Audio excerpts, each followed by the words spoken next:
check out that schedule. All-Star Weekend is near, live streaming is near. I know I haven't live streamed in a long time. That's because I've been busy on the weekends, but we got some big games coming up, so I'm gonna make time and stream those games. Against the Bulls, stream the game against the Thunder. It should be good. Since I'm playing against the Pistons, why not talk about Brandon Knight? I actually played against him before he was in the NBA. It's a really nice story. It was actually a long time ago. Look at me cutting back door. Eric Gordon always throws me the lob. I love to do that. So let me talk about Brandon Knight. I played against him when he was 11 years old. I was, I believe, 13 at the time, almost turning 14. And it was at this park. It was called Firefighters Park. And this league was what I consider to be a fun league. It was something that a lot of basketball fans were in because it wasn't going on around the time that school leagues were going on, like middle school, high school. It was like in the off season. So a lot of people would go and play in this league in their off time, just so that they're playing basketball year round. And the way that the leagues were structured, they were structured by age. So like the first age group was like 11 to 13. Then the second one was like 14 to 17. So at that time, I'm 13, about to be 14, and he's 11. So he's just coming into this league, and I'm about to go up to the next one next year. I'm about to go because I'm going to be 14, so I'm going to be in the next tier. And he was really good. He was really, really good. And he was skinny and short.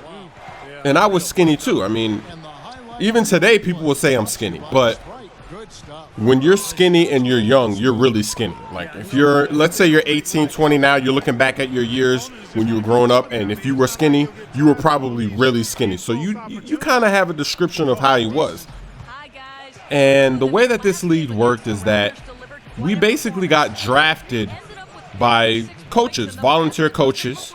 And Brandon Knight's dad was actually his coach that year on his team. So when you would get into the league, they'd have you do like a little tryout, a little run through. You do like some drills, and all the coaches would watch you. And then I guess they'd somehow determine who gets to pick first.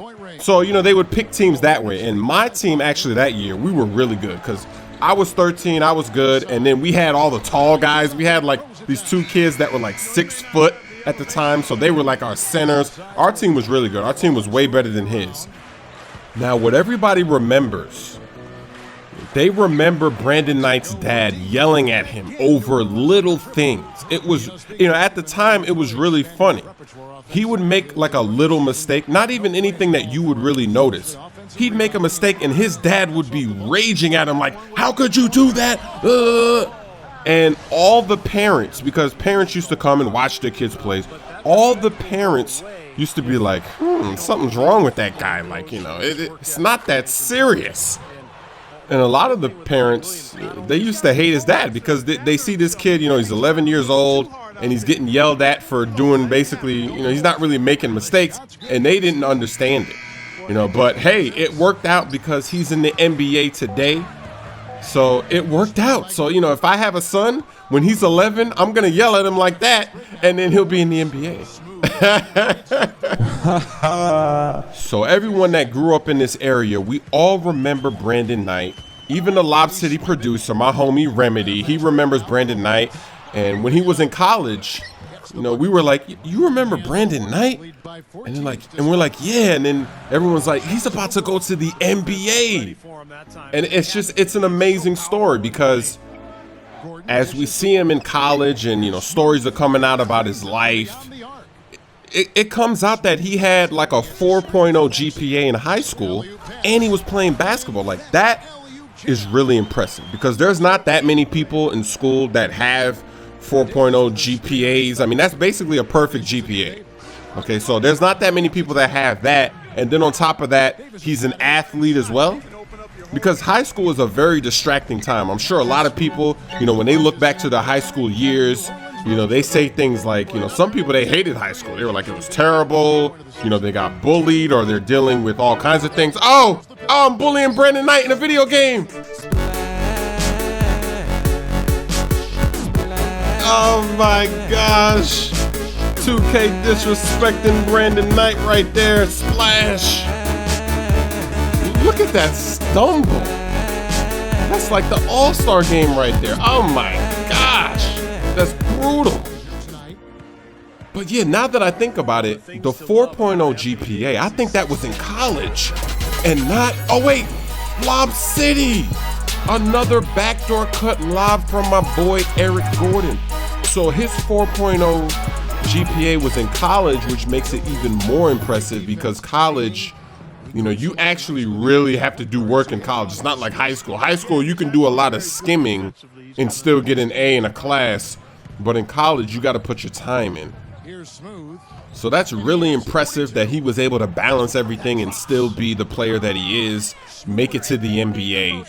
And that's why it was so shocking, you know, because since that league, since, you know, he was 11, that was like the last time that I saw him in person, actually. So to see that he grew to be 6'3", because, you know, I remember the little short version of him, the little skinny version, and now he's 6'3". He's fast, you know, he's athletic, and it's just funny. It's kind of like when you have a little cousin or a family member, you know, you haven't seen them in like 5-6 years, then you see them and they're all grown up and you're like, whoa, whoa, whoa.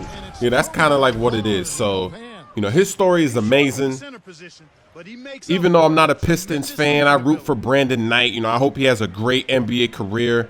He's only been in the league for a couple years now, and he's doing pretty good. You know, I expect him to get much better, and we'll see what happens. We'll see if he can bring it home, if he can represent. And the funny thing about Brandon Knight is when I used to play in online leagues, you know, I was like, yo, I'm going to draft my boy Brandon Knight. But I actually didn't play in leagues that year. In 2K12, I didn't play in online leagues. You know, I really wish that they would improve the online leagues because I miss it. It was so much fun and it was so good. I don't know what happened to their online leagues, 2K. Even though it had glitches, like a lot of the time you couldn't advance to the playoffs sometimes, or if you're in round 1 of your online league, you couldn't advance to round 2. They had glitches, but it was a lot of fun. It's a lot of work to put together, but it's definitely worth it. And I would have drafted Brandon Knight. I would have been getting highlight clips with him. And as you see, it was a blowout, but the game is coming down to the wire. I somehow managed to get 10 rebounds, so I have a triple-double. It's clutch. Look at that. My passes are going all over the place. I had 7 turnovers in this game. They get a steal. Look at Brandon Knight doing a spin move, finding Stuckey wide open.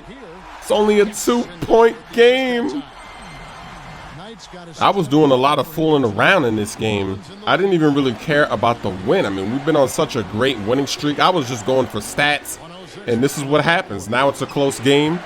It's down to the wire. Only a minute left. Find Eric Gordon wide open, and he misses the 3. We get it back. They're bringing a double team, and look, I just straight up ignore Aminu because I know he doesn't like to shoot. I waved him off. Aminu's probably angry. Look, he gets open again. I still ignore him. Look, he's open. I'm like, I ain't passing it to you. You never shoot it when I pass it. Shot clock cheese. Pass it back to Eric Gordon. Oh, he misses again. Maybe I should have passed it to Aminu. So what is Brandon Knight going to do? I'm pressuring him in the backcourt. And Jefferson is tired. He's tired. He makes a bad pass. Turnover. Ha ha. Wow, what a game. There's only 6.4 seconds left. Hey, we're playing against the Hall of Fame CPU. You know the rules. No sportsmanship. If I was actually playing against him, I would have sportsmanship, but not the Hall of Fame CPU, because the Hall of Fame CPU, they cheese you to death. So, I mean, it had to be done. I had 54 points, 10 rebounds, 14 assists, but I know Brandon Knight, he ain't mad because I'm playing the virtual game and he's actually in the game because he's in the NBA, so he ain't mad. He dropped that splash. And like I said before, I had 7 turnovers. Another video will be out in a few days. You have to be elated after hitting that shot to win the game. Where does this rank on the list of your biggest moments on the basketball court? I'll be honest, it was a huge moment. I'm used to having the ball in my hands with the game on the line, but it's not very often you get a chance to hit a game winner like that. I always expect the ball to go in, but you never know if you're going to get fouled or double teamed or something. And this time it just worked out. I'd like to tell you I'm used to it at this point, but that doesn't make it any less sweet.